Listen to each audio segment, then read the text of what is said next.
یہاں ایک منکر حدیث آیا مجھ سے گفتگو کرنے کے لیے، تو میں نے اس سے کہا کہ تم منکر حدیث ہو؟ تو مجھ سے کہا کہ ہاں میں منکر حدیث ہوں اور آپ منکر قرآن ہیں۔ السلام علیکم ورحمۃ اللہ وبرکاتہ۔ ناظرین، آج کی یہ ویڈیو مفتی ظفر علی خان صاحب رحمۃ اللہ علیہ کی، جس میں وہ منکرین حدیث کے ساتھ ہونے والے ایک مناظرے کی رویداد بیان فرما رہے ہیں، تو آئیے ویڈیو شروع کرتے ہیں۔ یہاں ایک منکر حدیث آیا مجھ سے گفتگو کرنے کے لیے، جب اس نے الٹی سیدھی باتیں کی تو میں نے اس سے کہا کہ تم منکر حدیث ہو؟ تو مجھ سے کہا کہ ہاں میں منکر حدیث ہوں اور آپ منکر قرآن ہیں۔ میں نے کہا میں کیسے منکر قرآن ہوں؟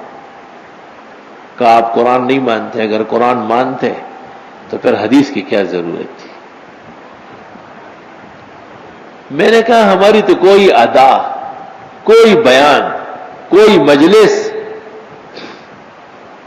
بغیر آیت اور قرآن کے ہوتی نہیں ہے، تم مجھے منکر قرآن کیسے کہتے ہو؟ تو کہنے لگا کہ لوگوں کو دھوکہ دینے کے لیے خطبے میں ایک آیت پڑھ لیتے ہیں، پھر ادھر ادھر کی باتیں شروع کر لیتے ہیں۔ بڑا شیطان، اور یہ ہوتے بھی اس طرح ہے۔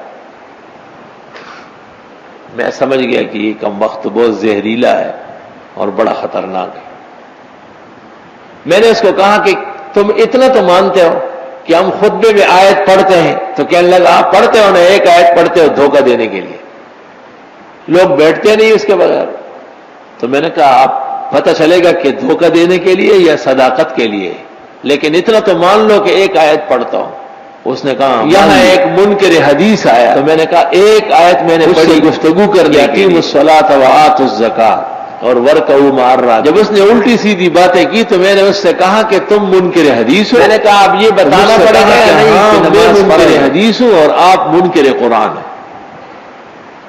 اور یہ بتانا پڑے گا کہ نماز مسلمان پر فرض ہے، کہ آپ قرآن، اور یہ بتانا پڑے گا کہ بلوغ کے بعد فرض، حدیث کی کیا ضرورت تھی؟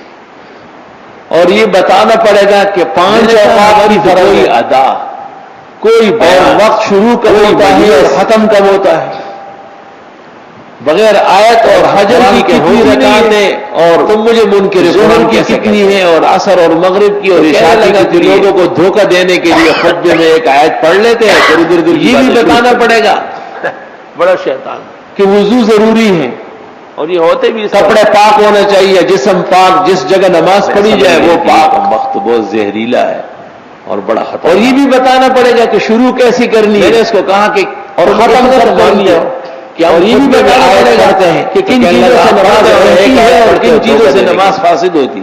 اس نے کہا لوگ بیٹھتے نہیں اس کے بغیر۔ میں نے کہا آپ پتہ چلے گا کہ دھوکہ دینے کے لیے یا صداقت کے لیے؟ تم بتاؤ کہ یہ میں نے بکواس کیا، مان لو کہ دلیل کی بات کی یا آیت کی تفسیر؟ مان لیا۔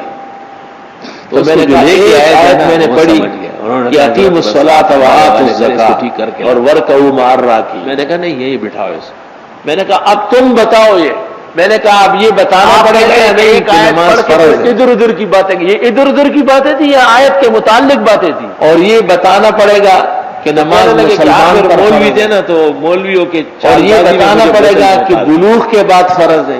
میں نے کہا چلو آپ اس آیت اور یہ بتانا پڑے گا کہ 5 اوقات کی فرض ہے اور اس پر کوئی عمل ہو جائے، اور وقت شروع کب ہوتا ہے اور ختم کب ہوتا ہے۔ آیت کی طرف پڑھو اور اس کے لیے حدیث اور فجر کی کتنی رکعتیں پر آپ عمل کر کے دکھاؤ کہ کتنی ہے، اور عصر اور مغرب کی اور عشاء کی کتنی ہے، کس پر فرض ہے، فرضیت ہوتی کیا ہے، یہ بھی بتانا پڑے گا۔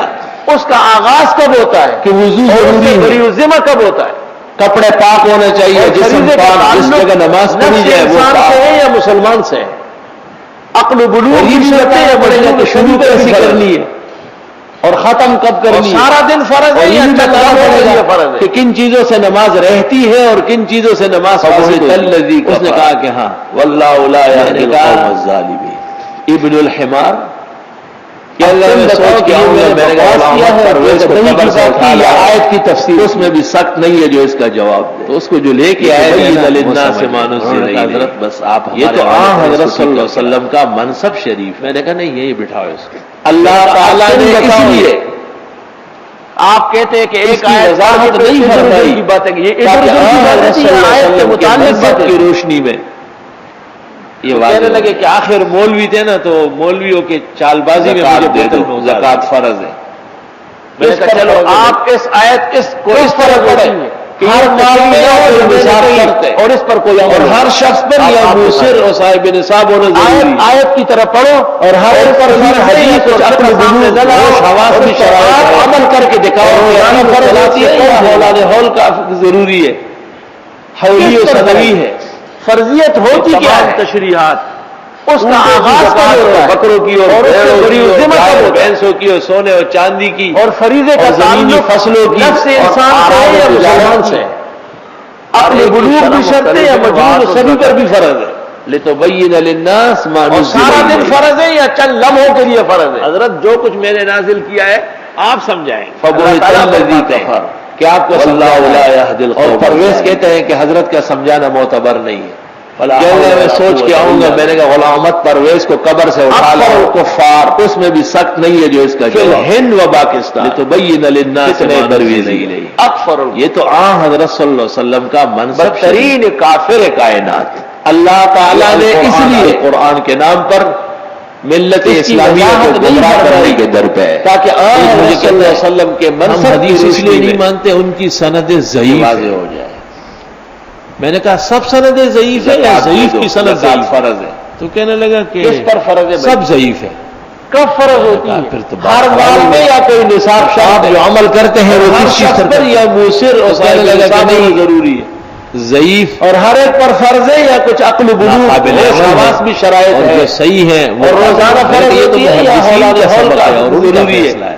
اس میں حولی و سنوی جیسے آدمی کا کیا کام ہے؟ تمام تشریحات۔ میں نے اس سے پوچھا کہ اونٹوں کی زکوٰۃ اور بکروں کی مثالیں یاد ہے کہ کوئی حدیث ہمارے یہاں بہت مشہور ہے علماء کرام اور زمینی فصلوں کی پرویزی ہے اور مکذوب ہے، اس لیے کہ سند ضعیف ہے۔ اس نے کہا کہ ہاں لِتُبَيِّنَ لِلنَّاسِ مَا نُزِّلَ إِلَيْهِمْ بِسُنَّتِي عِنْدَ فَسَادِ أُمَّتِي، حضرت جو کچھ فَلَهُ أَجْرُ مِئَةِ شَهِيدٍ، آپ سمجھائیں جس نے ایک سنت کے مطابق عمل کیا سمجھانا ہے اس کو زندہ کیا، کہتے ہیں کہ حضرت 100 شہیدوں کا ثواب ملے گا۔ کہ یہ مبالغہ نہیں، یہ دروغ نہیں ہے۔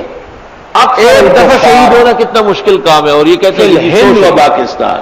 میں نے کہا اگر یہی مضمون قرآن میں ہو پھر اور اس سے بڑھ کر ہو، بدترین کافر کائنات یہ جو القرآن کے نام پر، میں نے کبھی حدیث تو ملت اسلامیہ کے گمراہ کرنے کے در پہ ہے۔ میں نے کہا اعتراض کس پر ہے؟ یہ تو حدیث اس لیے نہیں مانتے ان کی سند ضعیف، رجال ذکر نہیں کیے اور متن پہ اعتراض، سب سندیں ضعیف، یہ سند پہ اعتراض متن پہ ہوا ہے۔ تو کہنے لگا کہ میں نے کہا متن قرآن سے ثابت ہے۔ لیلۃ القدر خیر من الف شہر، آپ جو عمل کرتے ہیں وہ کس چیز نہیں مان رہے، اور آیت لگا کہ نہیں ضعیف کہ لیلۃ القدر کی عبادت 1000 مہینے کی عبادت سے بڑھ ہے۔ میں نے کہا یہ تو محدثین کا سبق ہے اور ان کا فیصلہ ہے، اس میں نے کہا تو جیسے آدمی کا کیا کام؟ اگر میں اس کو یہ نہ بتاتا کہ یہ آیت ہے آپ یقین کر لیں، وہ اس کی کوئی مثال ہے، آپ کو یاد ہے کہ کوئی حدیث ہمارے یہاں آیت ہے تو آپ وہ کچھ کہہ رہی، اور آپ پرویزیوں کے ہاں وہ موضوع ہے اور مکذوب ہے، اسانید کے سند ضعیف ہے۔ تو اس نے کہا کہ ہاں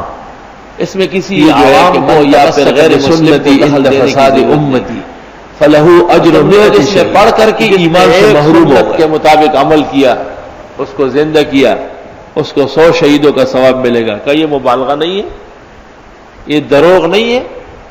ایک دفعہ شہید ہونا کتنا مشکل کام ہے، اور یہ کہتے ہیں کہ جی 100 شہید۔ میں نے کہا اگر یہی مضمون قرآن میں ہو پھر اور اس سے بڑھ کر ہو تو سہم گیا، مجھے دیکھنے لگا یہ کیا کہہ رہا ہے۔ میں تو حدیث کی بات کروں، میں نے کبھی حدیث تو مانتا نہیں، بے ایمان۔